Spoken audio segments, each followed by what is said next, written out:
Arrest warrant जारी कर देने चाहिए। एग्जैक्टली और जहां तक अरेस्ट वारंट जारी हो जाएंगे ना, उसके बाद इनकी छट्टी का दूध याद आ जाएगा और उसके बाद ये लोग अपने आप सीधे हो जाएंगे। और मैं तो कह रही हूँ कि जितने सारे इनके रखवाले हैं और जो बिलों में छुपे हुए हैं, वहां से आदेश कर रहे हैं, तो उन लोगों के नाम भी बहुत जल्द सामने आए और उन लोगों को भी सलाखों के पीछे डाल दिया जाए। और उसके बाद मैं खुद जाऊं उन लोगों को देखने के लिए कि बेशर्मो, 8 महीनों से तुम लोग हम लोगों को बेवकूफ बना रहे हो, चाहे वो कितना बड़ा आदमी भी हो।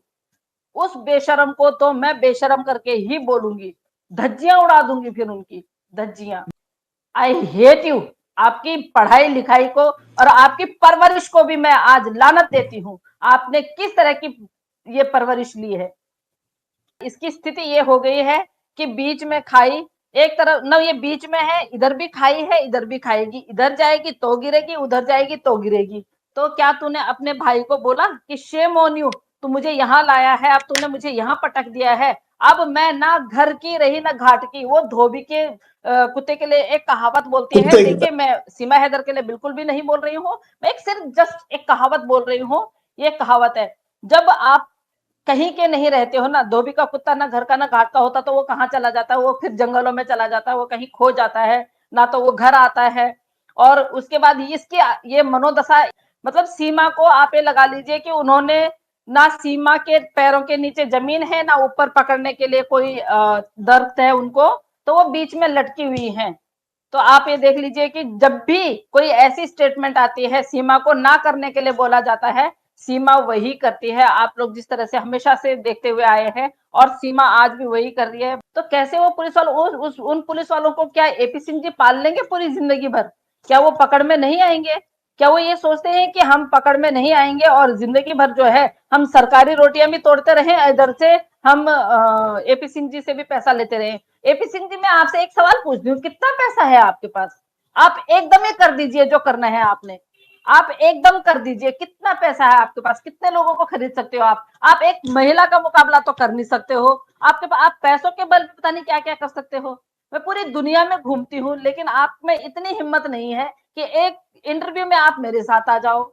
इतनी आप में हिम्मत नहीं है कि एक इंटरव्यू आप मेरे साथ करो। आप में इतनी भी हिम्मत नहीं है। रघुपुरा में रहने वाले हमारे जो परमार सर, जो पहले वाले वकील है, आप उनके सामने भी नहीं आ रहे हो। आप तो उनके सामने भी नहीं आ रहे हो।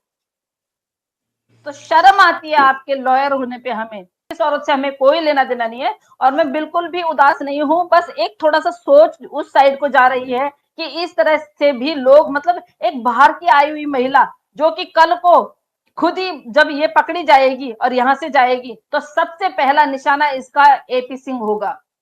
सबसे पहला निशाना मेक श्योर आप लोग देख लीजिएगा कि सबसे पहला निशाना इसका एपी सिंह होगा। और एपी सिंह तब ना, तो तब एपी सिंह के लिए ना इधर खाई ना इधर रास्ता ना इधर रास्ता, तब वो एक खाई के बीच में, क्योंकि तब उसके बाद सही उनको बात। कानून के चपेट में आना ही पड़ेगा। अभी उनके पास टाइम है, 30 दिन का टाइम लिया हुआ है मोमिन मलिक साहब ने। तो 30 दिन के अंदर अगर वो इस तरह के कृत्य करवा रहे हैं ना, तो shame on you AP Singh ji, shame on you. क्या 24 घंटे सीमा के पीछे पड़ी हुई है? क्या सीमा के पीछे पड़ी हुई है? सीमा हमारे पीछे पड़ी हुई है भाई। हम सीमा के पीछे नहीं पड़े हुए, लेकिन अब मोमिन मलिक साहब जी जो है उन्होंने हमारा काम हल्का कर दिया, वो उसके पीछे पड़े हुए हैं। इस औरत पे वैसे फर्क नहीं पड़ने वाला। मैं आपको प्रेजेंटेशन में आपको बताऊं, ये औरत वही काम करती है जिस काम के लिए आप मना कीजिएगा। हमेशा से आप देखिएगा, जिस काम के लिए ऑब्जेक्शन उठाया गया होगा, नेक्स्ट डे वही काम होता है। वो काम आपको वहां दिखाई देगा। जिस तरह से मोमिन सर आए, उन्होंने बोला कि आपका जो अकाउंट है वो कर दिया जाएगा, बंद कर दिया जाएगा, और आप जो है हमारे हिंदू धर्मों के प्रति वो नहीं कर सकते, तो वो हर चीज वही करती है। अभी भी उसको जितना सारा कुछ बोला गया है तो वो डरा धमका के, क्योंकि वो सचिन तो है ही ऐसा, आपको पता है, लप्पू सा है। उसको तो ये पता नहीं है कि मेरी शर्ट के बटन कैसे लगने हैं। जैसे सही वो बात। बोलेगी वैसे, जैसे आगे से कमांड आएगी, नॉट हम्म। सीमा के कहने से, आगे से कमांड आएगी, वो लोग वही करेंगे। और डेफिनेटली उन लोगों की तो बल्ले बल्ले हो रही है, वो लोग तो देख रहे हैं। ठीक है, जब तक हमारे तक बारी आएगी, वो बड़े लोग हैं, कुछ ले दे के कुछ कर सकते हैं, लेकिन फंसे कहाँ? ये दोनों के दोनों बाप बेटे इसके साथ में। और इसके साथ में फंसने का मतलब है कि ये जो महिला है, ये महिला वहां से आके अगर ठीक है, रघुपुरा में ये आ गई थी, अपना आराम से रहती है, और जिस तरह से और लोग रह रहे हैं और जिस तरह से इसने झंडा उठा के मोदी जी का शुक्रिया अदा किया है, तो मैं बता दूं आपको कि भाई मोदी जी का शुक्रिया अदा इस तरह नहीं करते। मोदी जी कभी भी कोई गलत फैसला नहीं लेते, योगी जी कभी भी कोई गलत फैसला नहीं लेते हैं। वो फैसला लेते हैं नीट एंड क्लीन और जिनके हक में हो उनके लिए। तो बिल्कुल आपको सर। इतनी खुश होने की जरूरत नहीं है। आपने अपने भाई का शुक्रिया अदा किया, आपके भाई पे भी वो सब धाराएं लागू होती हैं जो धाराएं आप तीनों को लागू हुई हैं। मैं तो मोमिन मलिक जी को बोलूंगी कि एक दिन ऐसी डिबेट हो जिसमें एक तरफ एपी सिंह जी हो, एक तरफ मैं और मोमिन मलिक साहब हो। तो मेरे दिमाग में इतना कुछ है, इतना कुछ है जो मैं मोमिन मलिक साहब को बता सकूं कि ये जो हमारे यहाँ पे हिंदुस्तान के जो एक अपने आप को इतने अच्छे वक्ता बोलते हैं, इतने अच्छे जो बोलते हैं कि मैं लॉयर हूँ, इतने साल का एक्सपीरियंस हो गया, तो उनको मैं चाहती हूँ कि मैं Sarita Katak as a social worker मैं उनको बताऊं कि धाराएं जो लगी हैं अब लगी हैं, केस जो हुआ है अब हुआ है, आगे आगे देखिए आप होता क्या है। क्योंकि जिस तरह से आप 8 9 10 महीने से हम लोगों को बेवकूफ बनाए जा रहे थे, लोगों के पीछे आप भागते भी थे, आप लोगों को बोलते थे कि जब एक ट्रेलर आया था इनकी मूवी का, तो उस एग्जैक्टली। टाइम पे भी एक कोई मनोज मस्ताना जी थे, वो जब इनसे बोल रहे थे तो ये मनोज मस्ताना जी को बहुत कूल एंड काम होके बता रहे थे, मेरा नाम आ ही नहीं सकता। वहां पे सचिन सीमा मीना की लव स्टोरी दिखाई जा रही है। सर लव स्टोरी में थर्ड एंगल तो आप हैं, आपको दिखाया गया है। फिर उसके बाद आप बोलते हैं कि मेरे भाई लोग हैं, मेरे जूनियर सीनियर हैं, वकील जो हैं वो एक्शन ले लेंगे। वो क्यों एक्शन ले लेंगे भाई? आपकी गलती में वो लोग क्यों एक्शन ले लेंगे? अभी मोमिन मलिक साहब आए हैं, वो आपको भी वही सब कर रहे हैं ना जो आपने किया है। वो न्याय के, अगर उन्होंने अदालत में कदम रखा है और उन्होंने अगर कोर्ट में कदम रखा है, लॉ लॉ पढ़ा है, तो आपकी तरह स्वार्थी नहीं है, वो लॉ के हिसाब से चल रहे हैं। तो आज की जो धाराएं हैं, तो बरसात के टाइम पे बरसात कम होती है, जब जो ओले गिरते हैं ना, वो इस तरह से उनके सर पे गिरे हैं। और मैं चाहती हूँ कि यही सब धाराएं, क्योंकि ये सब करवाने वाले, ये सब जबरदस्ती करवाने वाले, अभी छोटा वाला बेटा फिर इन्होंने गुरुकुल में भेजा था, तो उस बच्चे को जिसका खतना हुआ हुआ है, उस बच्चे को इस तरह की शिक्षा ग्रहण करवा रहे हैं, तो एक पाप कर रहे हैं। वैसे शिक्षा लेना कोई गलत बात नहीं है, मैं कुरान पढ़ लूंगी तो मैं मर नहीं जाऊंगी। मैं कुरान की भी मैं इज्जत करती हूँ, मैं गीता की भी इज्जत करती हूँ, मैं हर धर्म हर रिलीजन की इज्जत करती हूँ, लेकिन एक हद तक, जहां तक हम उसको निभा सकें। देखिए अगर मैं सही कुरान बात है। पढ़ूंगी, तो अगर मैं उसकी आयतें पढ़ूंगी, वो सब पढ़ूंगी, तो उनको मैं निभा पाऊं, मैं उतना ही काम करूंगी। अगर आप बिल्कुल गीता सर। पढ़ेंगे तो डेफिनेटली, आप गीता अगर आप पढ़ेंगे ना, सच में फेजल सर, आप गीता पढ़ेंगे तो आप इतने कूल काम हो जाएंगे ना कि आपको जितना मैंने सुना है कुरान को, कि कुरान में भी लिखा हुआ है कि हिंदू मुस्लिम कुछ नहीं है भाई, हम एक ही हैं। एक ही हमारे, जो जब हम लोग हुए होंगे तब हमारे एक ही पेरेंट्स थे, हम एक ही बाप की औलाद, एक ही माँ की औलाद हैं, जो कि कुछ एब्सोल्युटली राइट। कारणवश हम लोग जुदा हो गए हैं।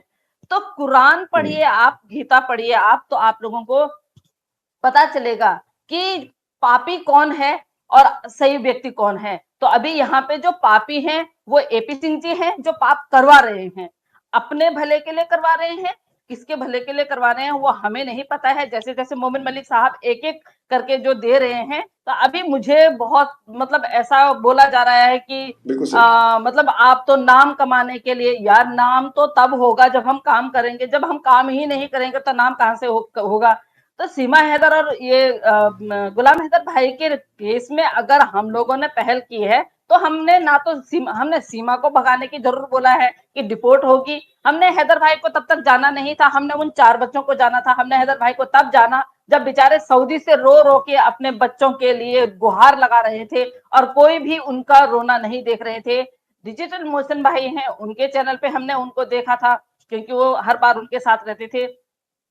तो तब हम लोगों ने सोचा कि क्यों नहीं हम इन 4 बच्चों के लिए आवाज उठाएं, क्योंकि जब हमारे ही देश में एक 26 माह की बच्ची अगर सुरक्षित नहीं है, तो वो 3 बच्चे कैसे सुरक्षित रह जाएंगे उस घर में, जिस घर में उनका कोई अपना नहीं है, अपना कोई अपना नहीं है। उन बच्चों को किस तरह से पकड़ा जाता है, किस तरह से खेला जाता है उनके साथ में। तो देखिए हमेशा लॉ एंड कानून के हिसाब से, लॉ एंड ऑर्डर के हिसाब से हम लोग काम करते हैं। अभी मोमिन मलिक साहब जो काम कर रहे हैं तो हम उनसे प्रभावित होकर और ज्यादा हमें बोलने की शक्ति मिलती है कि जिस तरह से वो काम कर रहे हैं। बहुत सारे लॉयर आए लेकिन किसी पे हमें भरोसा नहीं हुआ, हमने कभी भी उनकी हाँ में हाँ नहीं मिलाई, कभी भी नहीं मिलाई।